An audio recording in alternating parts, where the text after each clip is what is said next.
welcome back. Now, 20 years ago, my next guest helped make a piece of Eurovision history when she won the competition for Ireland in Malmo. Here's a little reminder.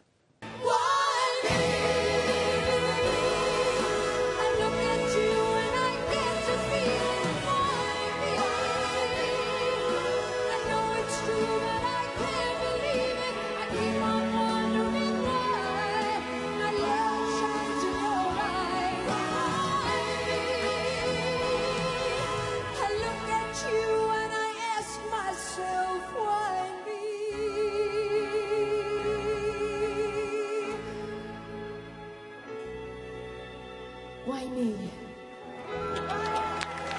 Now she's back, but this time she's not singing. In fact, she's mentoring and mammying Jedward in their second bid to bring the Eurovision back here where it belongs. Please welcome Linda Martin. Hiya.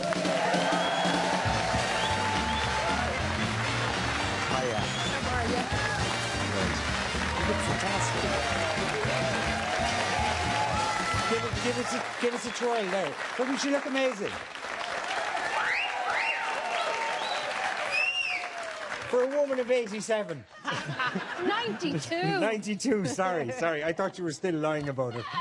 Listen, you know, genuine, you look amazing. I think you're kind of a sexier woman now than you were then. You know, that way there's an earthy quality about you. Know, I think you were a bit innocent back then, were you? Might have been. Yeah. Not that innocent, but it might have been. Yeah. Listen, first, congratulations on Jedward last week. And you have been their mammy through all this, nurtured them through it, and got them this far. And you're going to get them to Eurovision, and we're going to win it, aren't we? Well, I have a gut feeling. And a lot of people have this gut feeling that when we get to Azerbaijan, they are just going to storm the place, because last year they ended up in 8th position. But the press last year only wanted Jedward. It was a waste of time, these other entrants coming along, because they didn't get interviews, they didn't get photo calls, they didn't get anything. Jedward were being pursued the length and breadth of Frankfurt. It was just an incredible situation. So this year, we've got a really good pop song. The boys are singing it particularly well. And the whole presentation, I just feel, is A1. And this year they've got Linda Martin looking after them. Well, that's true, that's true.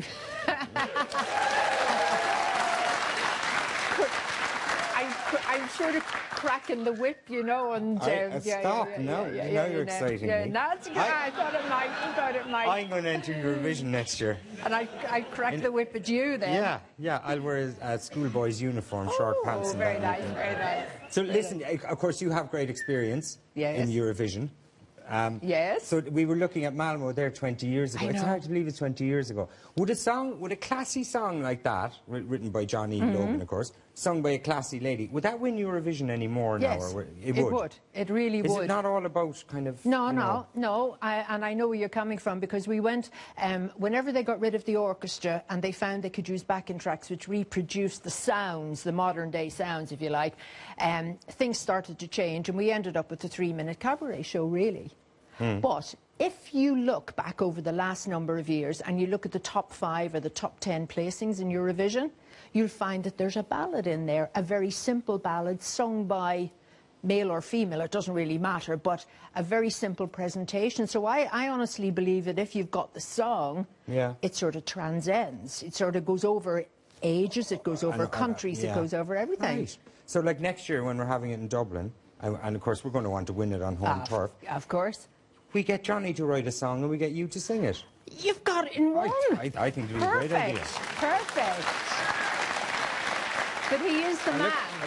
He is the man for Eurovision songs. Johnny is the man, totally, completely. But listen, but the men tonight, or well, men, Jedward. Yes.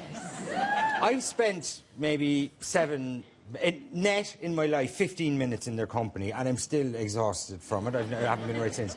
How are you managing? Like, is it tough work all day, every day with them? No, well, I'm not with them all day, every day, you see. Okay.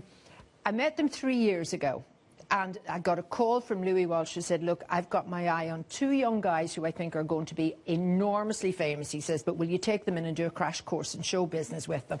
And I literally did, and we went in and we spent a couple of days just going through everything that you do. This is a stage, this is a microphone, this is harmonies, everything.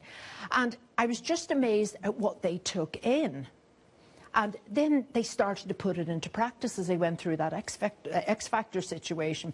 But they've just progressed from then, and I don't meet them every day, but sometimes we socialise, sometimes we work on different programmes together, but they just put a smile on my face. Yeah. Yeah. There were two incredible young guys, two of the nicest young men that I think I've met in years. They are fine young men, yeah. Great role models, well-reared, a great mammy in there keeping her eye on them. And, you know, what 20-year-olds do you know don't drink, don't smoke, don't do drugs, don't go to clubs, and on their night off, what do? They go home to their mammy. Yeah. And I just think this is wonderful. It's and is that the secret of their huge success, Linda, that they're just two nice kids? I think because remember, everyone wrote them off, the time of X Factor. Nobody would have predicted the incredible success they've had. What is it about them and that no one else had? Well, you see, the innocence it's not something that's staged. That innocence is what they are. And I think the fans zone in on that. They really do. They appreciate that what you see is what you get, and their fans mean everything to them. But nobody ever said in 3 years' time they will have matured, and the voices will have matured, because, you know, they were only 17 when I first met them. Voices probably just broken a couple of years or something like that. So voices now have come on 3 years ago, and I defy... Are you saying they can sing now? They can sing. I defy anybody to say Jez can't sing. When you think of how well they did without being able to sing, if they can sing now as well, they can't... No, I'm being serious. But just think of them last week. Yeah. The way they sang Waterline. But you see, it was brilliant. It was fantastic. But you do get the...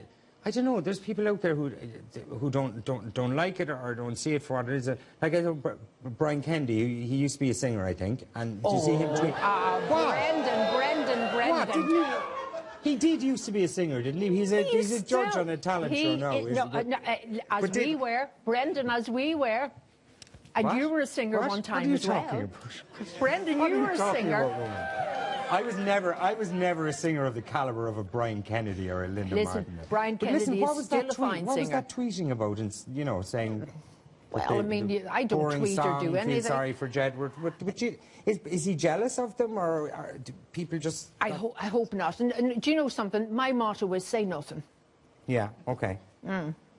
Remember when you were a singer, Brendan? You wouldn't give me a few bitchy comments, no? No, I wouldn't give you a few bitchy comments. Okay. So listen, you have. I know you've put this team around the lads and everything is fantastic. I know a woman who I think would be very good to help out with the team. She's across the whole kind of speech and drama side of things. She would help with the enunciation, singing, dancing, probably tap, modern, contemporary and everything. I'm thinking, why don't you bury the hatchet and get Twink on board on this thing? You know, I'm just looking at the watch, how long it took you. Well, you see, Linda, look, the way it is you're going to live a lot longer than I am, obviously, but before I die, I'd like to bring the two of you back together, because... Brendan, you know what you can do with your suggestion, don't you? What? Shove it up my Twink. Where the sun doesn't shine, exactly. And listen, you have a theory, though, don't you, about why the lads could win? Because it's the three W's theory. 3 W's. There was Waterloo, then there was Why Me, and now we've got Waterline. OK, so songs beginning with W win. I have a better one for you, OK? According to Paul G. Sheridan, who is our Eurovision expert here in the Saturday Night Show. Who doesn't like Jedward, by the way. Well, let me tell you what he says. Now, Paul is good at numbers and patterns and stuff. Apparently, this is true, in a leap year, if we are drawn 17th in the final, we will win. Because, Why Me, your song, it was a leap year. And you were drawn 17th in the final. Okay. The Voice, that lovely Emer Quinn song, leap year, we were drawn 17th in the final. And then there's a third one as well. What's Another Year, apparently? I think he said no. I mean, I don't really listen to him as a rule. I shut down at a certain point. Same here. Anyway, same here. So if we get drawn 17th this year with Waterline, we could win it. So for what it's worth, there you go. Is Engelbert going to be some serious competition? I think he probably will do very well, yes. You reckon, yeah? Yes, absolutely. Yeah. I mean, you can't deny that he was a huge star in Europe. And he sold, what did he sell, 170 million albums? Wow. I mean, my mom was mad about Engelbert. If he sold 170 million albums, retire, relax, enjoy it. Out trying to prove himself against Jedward? Well, it's going to be a different type of vote. And they're going to beat the pants off him, and then I hope. His career ends in humiliation. Humiliation by Linda and Jedward. What a pretty way to... Listen, we must give you your credit in your own right. The Variety Club Gold Heart Award, I think we have a picture of you getting it there. Oh, do you? You're one of only three people who ever to get it. Fantastic. Yeah, 3 people. And is that in recognition, there's you getting it now. Okay. Is that in recognition of your career, or is it kind of more the charity work side of things? Or I think it's a bit of both, really. Yeah, fantastic. Yeah. So well done. Give a round of applause, ladies and gentlemen.